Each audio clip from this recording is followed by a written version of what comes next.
Concrete is cement, aggregate, and sand. You can narrow it down to 1920s to 1970s cement. The shaft had been sealed for 22 years, not abandoned, not forgotten, deliberately sealed. A steel plate had been bolted across the entrance. Warning signs were posted. Legal documents declared the site exhausted and uneconomical. The mining company that owned it had made its decision, officially and finally. Whatever remained behind that plate was not worth the cost of finding.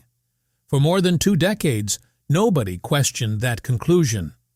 Then, a woman carrying a torch, a worn geological map, and a question nobody had thought to ask arrived at the site.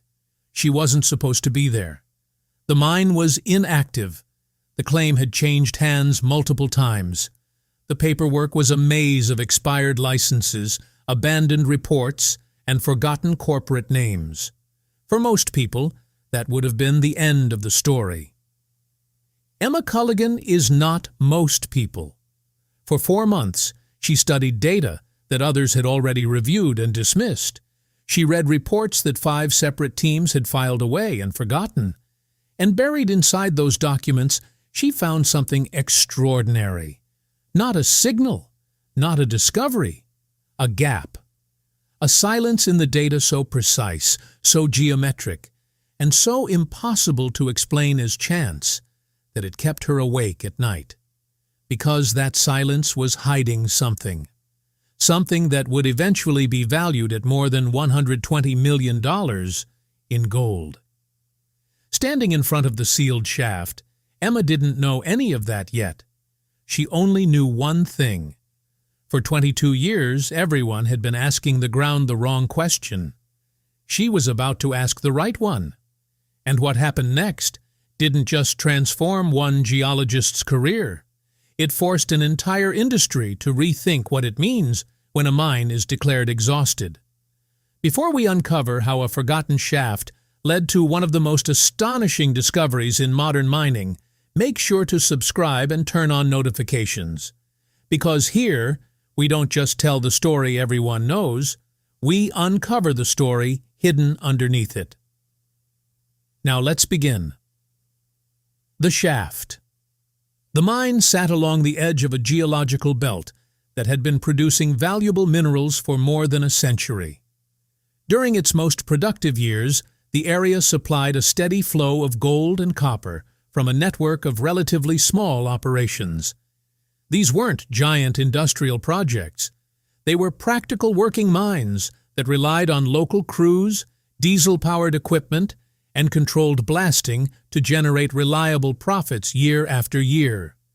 But by the 1990s, the industry had begun to change. The richest deposits had already been extracted, or at least that was what most experts believed. Mining costs continued to rise while new discoveries became increasingly difficult to justify. The remaining ore bodies appeared scattered, narrow, and inconsistent. As profitability declined, operators began shutting down one site after another. Mining claims that once carried significant value were sold at steep discounts. Machinery was removed or simply abandoned. Entrances were closed, shafts were sealed. One of those shafts would eventually become the focus of Emma Culligan's investigation. The operation had officially ceased production in 2001 after 2 years of disappointing extraction results. Before closing the site, the company commissioned a final geological assessment. The report ran nearly 50 pages and concluded that any remaining mineral potential was too limited to support further investment. By every professional standard, it was a solid report. It was detailed. It was carefully prepared. And yet it rested on a single assumption so deeply embedded in the project's history that nobody thought to challenge it. The assumption was simple. Everyone believed the shaft had been positioned in the right place. It wasn't, at least not for the deposit that actually existed beneath the ground. When the original shaft was established in the 1960s, it was guided by surface sampling that suggested a mineralized trend extending toward the northwest. Every exploration campaign that followed accepted that interpretation as fact. New tunnels expanded in the same direction. Additional drilling targeted the same trend. Geological models were built around the same premise. For 4 decades, every decision pointed northwest. The gold didn't. It was southeast, not hundreds of miles away, not hidden in an entirely different geological system, just far enough in the opposite direction and buried deeply enough within a structurally enclosed zone that every previous exploration program completely overlooked it. Viewed from the perspective of the actual deposit, the sealed shaft was aimed almost perfectly away from the target. The woman. To understand how Emma Culligan uncovered this mistake, you first have to understand how she approaches geology. She doesn't automatically accept conclusions simply because they've been repeated for years. That doesn't make her a contrarian. And it certainly doesn't mean she assumes previous experts were careless. In fact, most of the teams whose work she revisits were highly skilled professionals using the best tools and knowledge available at the time. Emma's argument has never been that those geologists were wrong. Her argument is that every investigation is limited by the methods used to conduct it.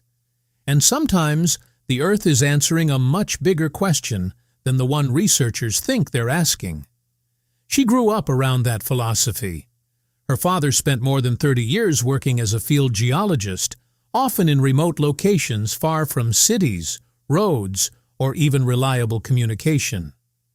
Throughout her childhood, he repeated the same lesson over and over. The ground is never wrong. People are wrong about the ground. Learn the difference. Emma carried that principle into her own career. Over time, she developed a reputation for what many in the industry quietly refer to as cold case geology, returning to abandoned or written-off sites and examining them from a completely different perspective. Her process was remarkably consistent. Ignore the conclusions. Study the raw information. Identify what previous methods were incapable of detecting. Then focus your attention exactly where those blind spots exist. On paper, it sounds straightforward. In reality, it requires extraordinary patience. It means spending months alone with aging reports, outdated surveys, and forgotten data sets, often with no guarantee that any breakthrough exists at all. Most people lose interest long before the data begins revealing anything new. Emma didn't. She spent 4 months examining every available record connected to the site before she finally noticed something unusual. The gap. The clue appeared inside a series of density measurements. 3 separate exploration campaigns, conducted decades apart by different teams using different equipment, had all recorded a subtle anomaly in nearly the same location. Nothing dramatic. Nothing that would immediately raise alarms. The kind of irregularity that a competent geologist would document, classify as a possible equipment issue or minor geological variation, and move past while focusing on more obvious targets. That's exactly what every previous team had done. Emma did something different. She mapped every occurrence. Then she combined them into a single spatial model. What emerged wasn't random noise. It was a pattern. The anomalies formed a distinct elliptical zone concentrated around one specific area. And that area wasn't northwest. It was southeast, the same direction that previous exploration efforts had largely ignored. Even more interesting, the anomaly existed at a depth that none of the historical shaft extensions had ever properly investigated. For 3 weeks, Emma spent her evenings and weekends building a structural model around that observation. She compared historical surveys with regional tectonic studies.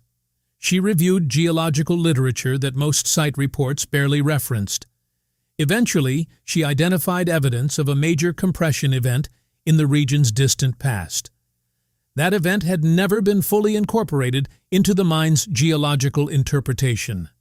Yet, It perfectly explained how a sealed mineralized structure could exist precisely where the anomalies suggested. This wasn't intuition. It wasn't speculation. It was evidence. When she finished her analysis, she compiled a detailed 28-page report. Its conclusion was direct. A concealed geological structure exists at this location, at this depth, and along this orientation. Here is why previous programs failed to detect it, and here is how it can be tested. The report was sent to the company that currently held the claim. Within a week, they had reviewed it. 10 days later, they approved a survey.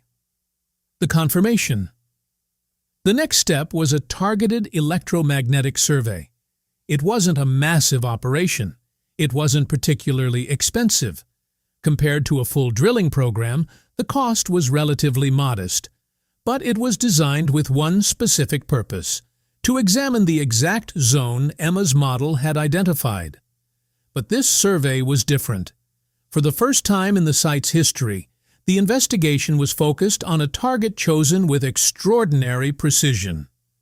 Previous teams had never looked there because they had never known there was a reason to. The first results began arriving on the second day. By the third day, something unusual happened. During a break, the lead geophysicist approached Emma and quietly asked her to take a look at the imaging data. What appeared on the screen was exactly what she had predicted. Buried beneath the surface was a sealed geological structure. It was elliptical in shape, nearly 180 meters across at its widest point, located roughly 310 feet underground, and positioned toward the southeast, exactly where her model had placed it. The electromagnetic readings left little room for interpretation. The chamber showed strong signs of dense sulfide mineralization carrying gold, of previous mining activity, and none of the fracturing that would suggest natural depletion over time. Geologists estimated that an impermeable cap rock had isolated the deposit for somewhere between 12 and 18 million years. The team repeated the analysis 4 separate times, not because they suspected an error, because discoveries of this magnitude demand verification. Every review reached the same conclusion. Then came the independent assessment. Outside specialists were brought in to ensure the findings would withstand scrutiny. Working from the survey results, they developed their own models and calculations without relying on Emma's interpretation. When their final estimate arrived, the number was staggering: $120 million, $120 million in gold, hidden behind a shaft that had been sealed for 22 years, hidden inside a formation that generations of qualified professionals had declared exhausted, hidden in a direction that nobody had seriously explored. Not because the evidence wasn't there, because nobody had returned to the original data and asked what the existing methods had failed to see. Soon afterward, the steel plate was removed. The new exploration path headed southeast, and the ground, just as Emma's father had always taught her, hadn't been wrong. The lesson. When news of the discovery became public, Emma Culligan summarized the entire story in a single sentence. The ground didn't change. The data didn't change. The question changed. Think about that for a moment, because that one idea explains everything. For more than 2 decades, the sealed shaft represented certainty. Experts had studied the site. Experts had analyzed the evidence. Experts had reached a conclusion. The reports were filed away. The entrance was sealed. The industry moved on. Emma didn't reject those conclusions because she believed she knew better. She questioned them because she understood something important. Every conclusion is limited by the process that created it. When she returned to the original information and separated the raw evidence from decades of interpretation, she discovered something previous teams had unknowingly left behind. A blind spot, not a random mistake, not negligence.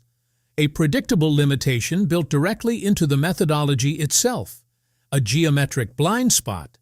And inside that blind spot sat $120 million in gold. Now, widen the lens. Think about your own work, your own industry, your own life. There are sealed shafts everywhere. Not physical mine shafts, but their equivalents. Ideas that were dismissed, projects that were abandoned, research that was completed and filed away, questions that everyone assumes have already been answered because somebody checked years ago. But every method has limits, every framework has boundaries, and every boundary creates areas it cannot properly see. There will always be a direction it overlooks, a depth it never reaches, a possibility it consistently misinterprets. Emma Culligan's achievement wasn't magic, it wasn't luck, and it wasn't a gift possessed by only a few people. It was the result of a disciplined habit, going back to the source, studying the evidence without assumptions, finding the blind spot, and looking directly into it. The gold was always there. The problem was never the deposit. The problem was the direction. Everyone else pointed the shaft one way. One person asked a different question and pointed it another. Maybe there's something similar standing in front of you right now, a conclusion you've accepted because someone else reached it first. A door that's been closed so long, nobody remembers why. A problem everyone assumes is solved. Look closer. Find the limits of the method. Find the blind spot. Go southeast. Because the ground isn't wrong. That's the real story. And if you enjoyed this video, make sure to like, subscribe, and turn on notifications so you never miss the next deep dive. Share this with someone who's standing in front of their own sealed shaft and doesn't realize it yet. Until next time, keep questioning, keep digging, and most importantly, go deeper. What made the discovery even more remarkable was how ordinary the evidence looked before someone connected the pieces. There was no dramatic warning sign, no forgotten map marked with an X, no mysterious document hidden in an archive. Everything Emma needed had been sitting in plain sight for years. The density readings were there. The historical surveys were there. The geological records were there. In fact, every major clue had passed through the hands of experienced professionals multiple times. But information and understanding are not the same thing. A fact can exist for decades without revealing its true meaning. And sometimes the difference between failure and breakthrough is not new technology, but a new perspective. That is exactly what happened here. The discovery was not created by the survey. The survey only confirmed what was already present beneath the surface. And somewhere beneath millions of tons of rock, untouched for millions of years, the deposit had been waiting the entire time for someone to finally look in the right direction.